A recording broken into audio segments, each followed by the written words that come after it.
I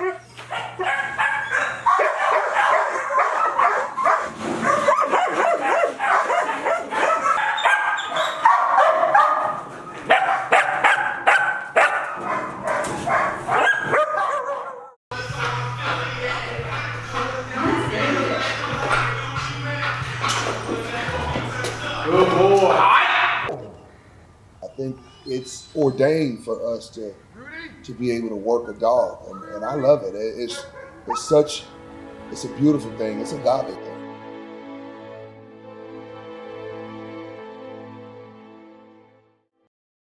K9 Experience came about to be the beginning of bringing order to chaos. I just felt like that the true essence of personal protection was being lost in dog sports. So I wanted to do something different. I wanted to bring a new or an old school flavor back to protection dogs. And so I started training dogs on my own. But I hadn't officially started K9 Experience on paper. It's only been about 10 or 11 years. I met Gavin when he was 13 years old. He came to me, he wanted to work with dogs, and I wasn't keen on having a 13-year-old get bit by dogs. So what I did was I sent him home on his way. His cousin brought him out to meet me. We had a nice time, we talked, and I loved him. I loved his passion. He came back again when he was 15, and then again when he was 16. And when he was around 18, he came around when I was sick with cancer. And he learned enough to help keep my business afloat. And I'm indebted to him for it, and I love him for it. And he's almost son-like that. He's just a real good spirit and a humble person. When I first got here, I was probably, I had to be 19. Yeah, I had to be 19. It was 2013. Started here. I was showing up every Saturday. That's the only days that Cecil trained out here. I started here, not even just basically learning, just looking, learning, and Cecil was just trying to figure out if I was gonna stick around. And Saturdays was going by, and I was coming.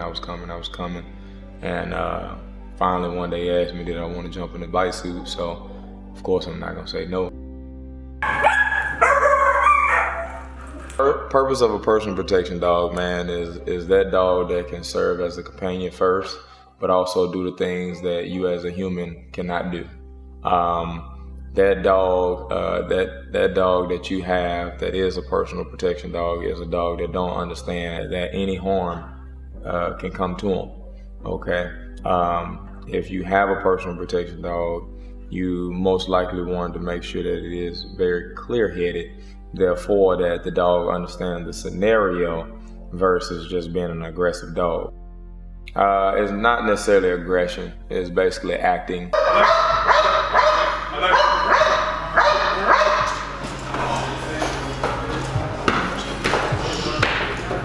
So just because a dog don't understand what human feelings are, we're able to teach them that, hey, if in this situation, I want you to display it this way, right? So I teach the dog how to bark, bark at an object or bark at food, bark at myself, And then as far as the biting go, I teach the dog to play with equipment, and that's all it is actually playing.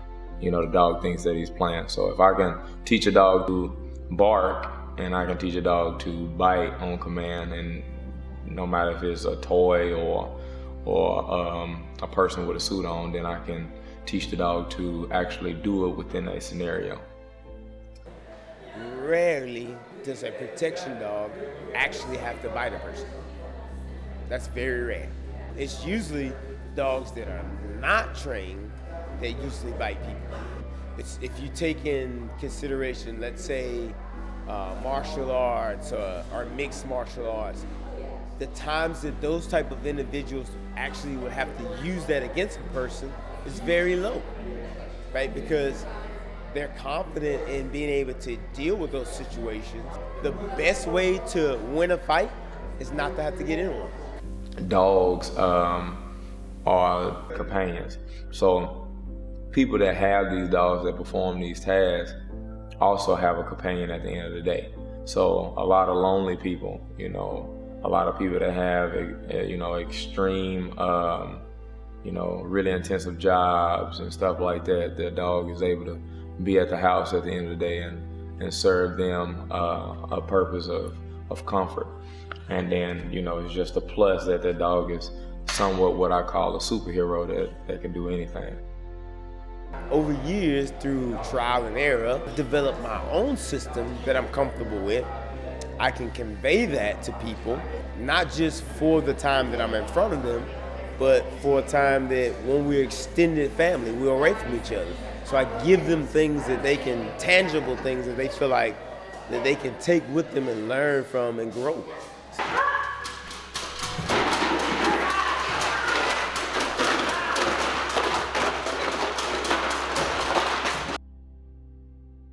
What I'd like an everyday person to know about canines is that outside of being our friendly neighborhood pets, outside of being a law enforcement narcotic dog or a executive protection dog, that these dogs all have love to give, and they're more willing to work for you the more that they love you.